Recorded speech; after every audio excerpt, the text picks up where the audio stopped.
یہ تھے جناب غضنفر ہاشمی صاحب جو عارف امام کی ذات بابرکات کے حوالے سے بھی آپ کو آگاہی دے رہے تھے، اور اس کے بعد انہوں نے اپنا کلام بلاغت نظام بھی آپ کی نظر کیا، اور بہت ہی خوبصورت اور برسا کلام. ایک دفعہ پھر تالیاں ہو جائیں ان کے لیے. دوستو داد میں اب تفصیلی کسی طور پر بھی قابل قبول نہیں ہوگی، ٹھیک ہے؟ دل کھول کے اب داد دیجیے گا.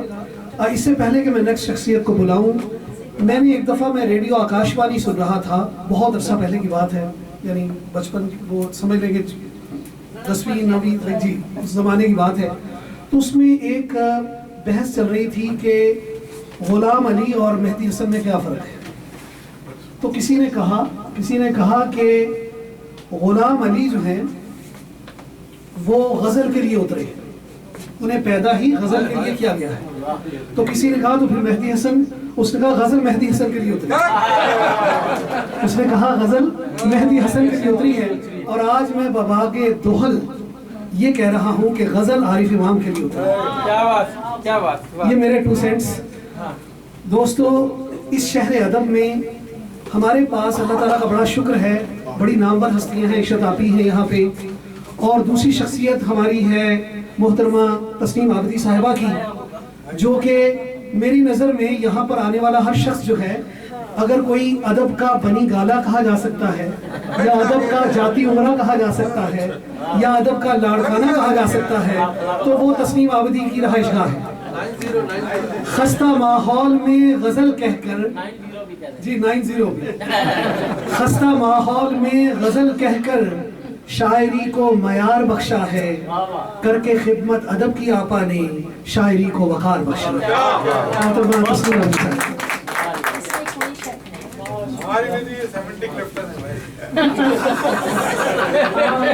ہمارے بھی وہی سلسلے ہیں.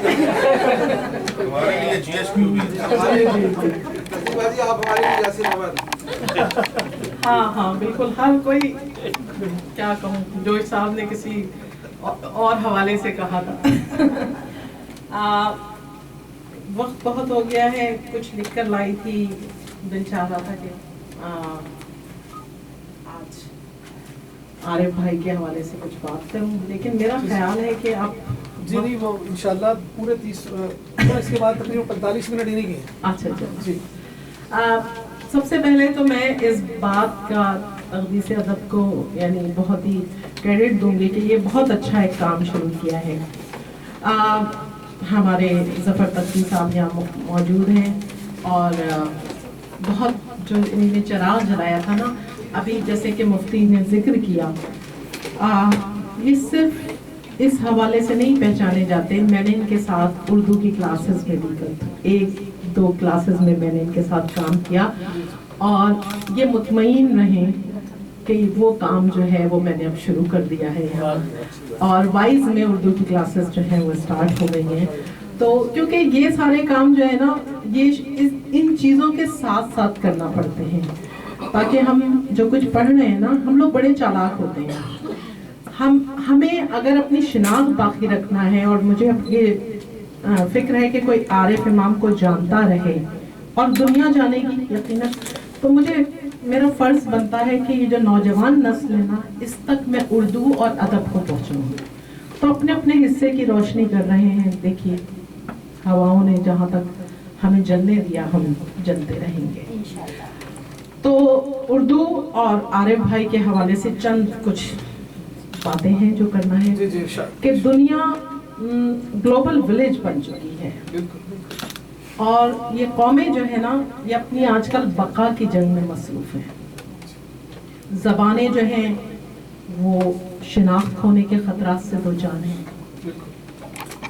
اور ایسے ماحول میں مجھے میشر صاحب کا وہ مصرعہ یاد آتا ہے کہ جس دیے میں جان ہوگی وہ دیا رہ جائے گا. تو جناب فکر مند ہونے کی ضرورت نہیں، بس ذرا سی خود اعتمادی کا مظاہرہ کیجیے. زبان اور ادب کو پیسے اور پیشہ ورانہ ہنر سے مت ناپیے، کیونکہ زبان کی قیمت کے تعین کے لیے یہ سکے بیکار ہیں. کسی ادب کی قدر و منزلت کا اندازہ کرنا ہے تو اس کی تہذیب اور تمدن کو مد نظر رکھنا پڑے گا. اردو کی گنگا جمنی تہذیب جو ہے اس میں اتنی قوت ہے کہ وہ قارئین کو، سامعین کو اپنی جانب متوجہ کرنے کی بھرپور صلاحیت رکھتی ہے۔ اردو ادب کے کینوس پر قصیدے کے محل بھی ہیں، مثنوی کی پھول پھلیاں بھی ہیں، ربائی کا پل صراط بھی ہے، قطعات کا سبزہ زار بھی ہے، نظم معرہ کا جنگل بھی ہے، نظم مقفع کے آبشار بھی ہیں، غزل کے وسیع و عریض اور پرپیچ پراسرار گھاٹیاں بھی ہیں، مرثیے کے پرسوز دشت و بیابان، سبھی کچھ تو ہے یہاں، کس چیز کی کمی ہے اردو ادب میں؟ یہ تو تخلیق کار کی اپنی صلاحیت پر مبنی ہے کہ وہ ان اصناف کو کیسے برتتا ہے، کیوں کر برتتا ہے، کیونکہ شاعری کے لیے کہا یہ گیا ہے کہ شاعری کے دو اجزاء ہیں، ایک یہ کہ کیا کہنا چاہیے اور دوسرے یہ کہ کیوں کر کہنا چاہیے۔ تو گویا انہی دو اجزاء کے مجموعے کو ہم نے شاعری کا نام دیا۔ اردو شاعری کا جائزہ لینا ظاہر سی بات ہے میرا کام نہیں، یہ تو چھوٹا منہ اور بڑی بات ہے، صرف ان شعراء کی جانب اشارہ کرنا ہے کہ جنہوں نے اردو شاعری کو آفاقی حیثیت عطا کی ہے۔ بہت لمبی فہرست ہے، اردو ادب کا دامن جو ہے وہ اس میں بہت ہے، بہت کچھ ہے، لیکن میں شاعری کے حوالے سے کہوں گی کہ ان اہم ناموں میں 3 نام ایسے ہیں، ایک میر تقی میر، ایک میر انیس، میر ببر علی انیس، اور غالب۔ ان کے علاوہ بھی ایک طویل فہرست ہے، ایسا نہیں ہے کہ بس یہی ہے، وہ چل رہی ہے فہرست۔ تو اردو ادب کے دامن میں میر اور غالب کی غزل اور انیس اور دبیر کے مرثیے کے ایسے شاہکار نمونے ہیں کہ اس کو کسی بھی انٹرنیشنل لٹریچر کے مقابلے میں بآسانی رکھا جا سکتا ہے اور رکھا جاتا ہے۔ تو انیس جو ہے وہ ایک بہترین حالانکہ غزل گو شاعر تھے پہلے، مگر پھر انہوں نے صنف مرثیہ کو اپنایا اور ایسا بام عروج پر اس صنف کو پہنچایا کہ دیکھنے والوں کا سر بلند ہو جاتا ہے۔ اور میں ایک بات کی وضاحت کر دوں کہ مرثیہ جو ہے نا، ویسے تو ادب کے لیے یہ بات ہے کہ یہ کسی مسلک یا کسی فرقے کی نہیں ہے، یہ تو انسانیت کی چیز ہے۔ تو مرثیہ ہرگز یہ شیعت کی اس میں شاعری نہیں ہے، یہ تو انسانیت کی شاعری ہے، مرثیہ انسانیت کی شاعری ہے۔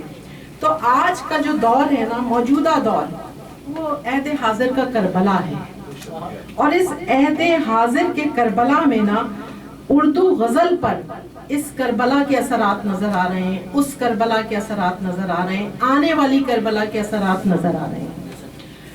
تو شاید اس کی وجہ یہ ہے کہ مرثیہ جو ہے نا وہ غیر معمولی حالت میں کہا جاتا ہے۔ مرثیے کی خاص بات ہے یہ، مرثیے کے حوالے سے جو لوگ گفتگو کرتے ہیں وہ یہی کہتے ہیں کہ مرثیہ وہ صنف ہے کہ جسے غیر معمولی حالت میں کہا جاتا ہے، کیفیت میں کہا جاتا ہے، اور ظاہر سی بات ہے دنیا اسی غیر معمولی حالت کا شکار ہے۔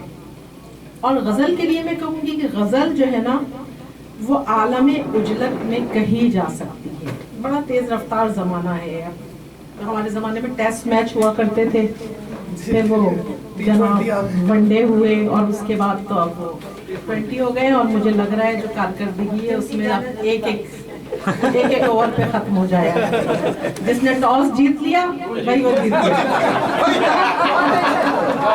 عالم عجلت ہے،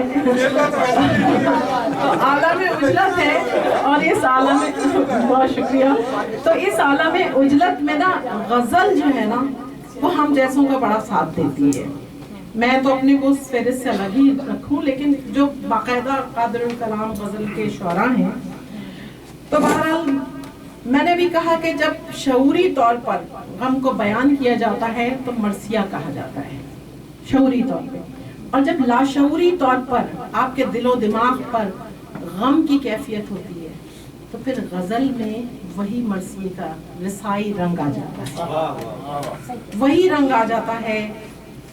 تو میرے معزز حاضرین، سامعین، بلکہ ناظرین بھی، عارف امام اس نشہ معرفت میں سرشار درویش کا نام ہے جس کی غزل کی اپنی فضا ہے، جس میں وہ اپنے قاری کو بہت سہولت سے پہنچا دیتے ہیں، اور ان کی فرات غزل پر نوک نیزہ پہ چمکتا ہوا سر بھی ہے، تمناؤں کے جلے ہوئے خیموں کا دھواں بھی ہے، دنیا کی بے ثباتی کی تشنگی بھی ہے، اور مقتول خوابوں کے خون کے دھبے بھی۔ وہ بال بکھرائے گلے میں شال ازا ڈالے کہتا ہے میری خاموشی مرثیہ تھا میرا، میری خاموشی مرثیہ تھا میرا، اور غزل میری نوحہ خانی ہے، اور غزل میری نوحہ خانی تھی۔ عارف امام کا کشکول سخن اتنا لبریز ہے کہ ہم اسے رشک سے دیکھتے ہیں، کیونکہ وہ ایک ایسا فقیر ہے کہ جس پر بادشاہ بھی فخر کریں۔ وہ کہتے ہیں کہ کرتا سرمایہ دل نظر غریب الغربا، کشت ویران تمنا تجھے مشہد کرتا، میں فقیر ابن فقیر ابن فقیر ابن فقیر، کس لیے کوئی یہاں میری خوشامد کرتا، کس لیے کوئی یہاں۔ یہ ان کا مزاج ہے، یہ ان کا رنگ ہے جو غزل میں آ گیا ہے کہ کھا گئی ہوتی مجھے کشمکش نان و نمک، کھا گئی ہوتی مجھے کشمکش نان و نمک، نعمت ارزانی نہ گر عشق محمد کرتا۔ تو آج کے سہولت پسند دور میں جیسا بھی کہ گفتگو ہو رہی تھی کہ ردیفوں کے ڈھیر لگے ہوئے ہیں، قوافی کے انبار لگے ہوئے ہیں، اور جناب سوز دل کے بغیر مصروں اور بحروں کے کشتوں کے کشتے لگے ہوئے ہیں۔ تو ایسے میں اگر نیزۂ وقت پر جو غزل گو شعراء، جو بھی غزل گو شعراء تلاوت کلام کر رہے ہیں، ان میں عارف امام وہ شاعر ہے کہ جو نشہ معرفت میں سرشار ایسا شاعر نظر آتا ہے کہ جس کی غزل اردو ادب کی آبرو ہے۔ ان کے چند شعر سنیں۔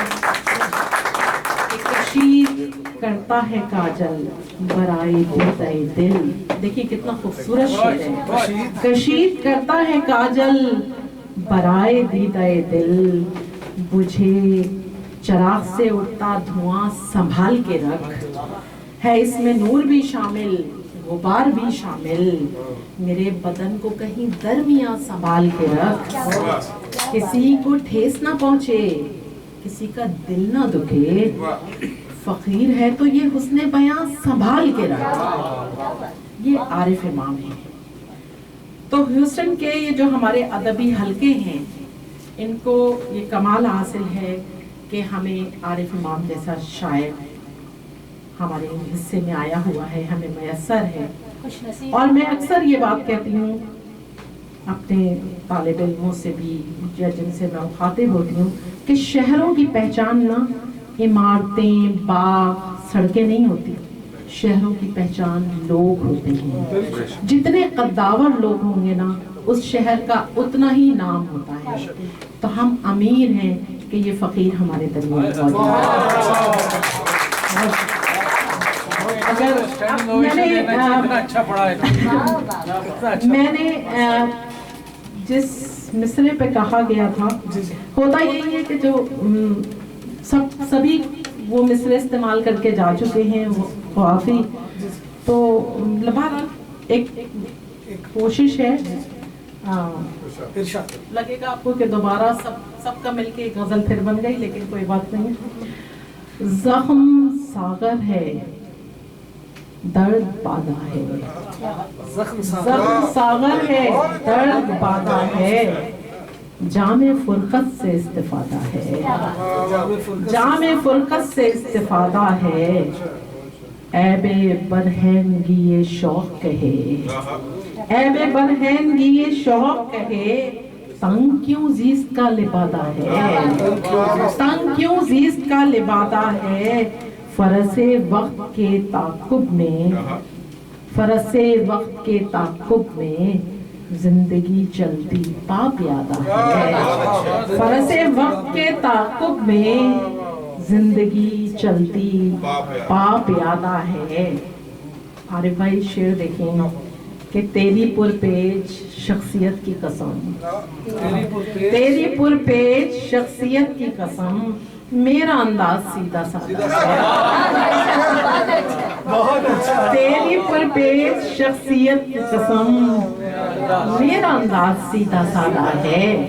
اور گرہ لگانے کی کوشش کی ہے کہ ہے ضیا بار یہ جبین نیاز، ہے ضیا بار یہ جبین نیاز، کتنا روشن میرا ارادہ ہے، کتنا روشن میرا ارادہ ہے، پیکر ذات کا غبار اڑا، پیکر ذات کا غبار اڑا، یہ بدن صرف دشت زادہ ہے، پیکر ذات کا غبار اڑا، یہ بدن صرف دشت زادہ ہے۔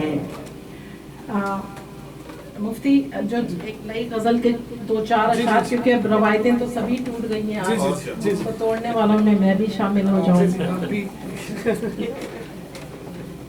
عارف بھائی مطلب کی اجازت چاہوں گی۔ ہوائے درد سر شام گفتگو کرے ہے، ہوائے درد سر شام گفتگو کرے ہے، بہار زخم تمنا میرا رفو کرے ہے، بہار زخم تمنا میرا رفو کرے ہے، چراغ میرا ہواؤں کے روبرو کرے ہے، چراغ میرا ہواؤں کے روبرو کرے ہے، وہی تو دوست کرے ہے کہ جو عدو کرے ہے۔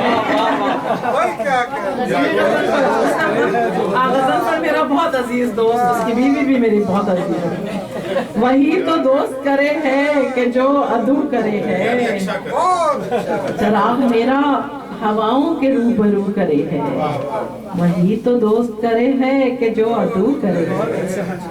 ہماری چشم تمنا تو لٹ چکی لیکن، ہماری چشم تمنا تو لٹ چکی لیکن، متاع خواب کی دل پھر بھی آرزو کرے ہے، متاع خواب کی دل پھر بھی آرزو کرے ہے، تمام عمر تعاقب میں وقت کے گزری، تمام عمر تعاقب میں وقت کے گزری، زمانہ زاد ابس کیسی جستجو کرے ہے، زمانہ زاد ابس کیسی جستجو کرے ہے۔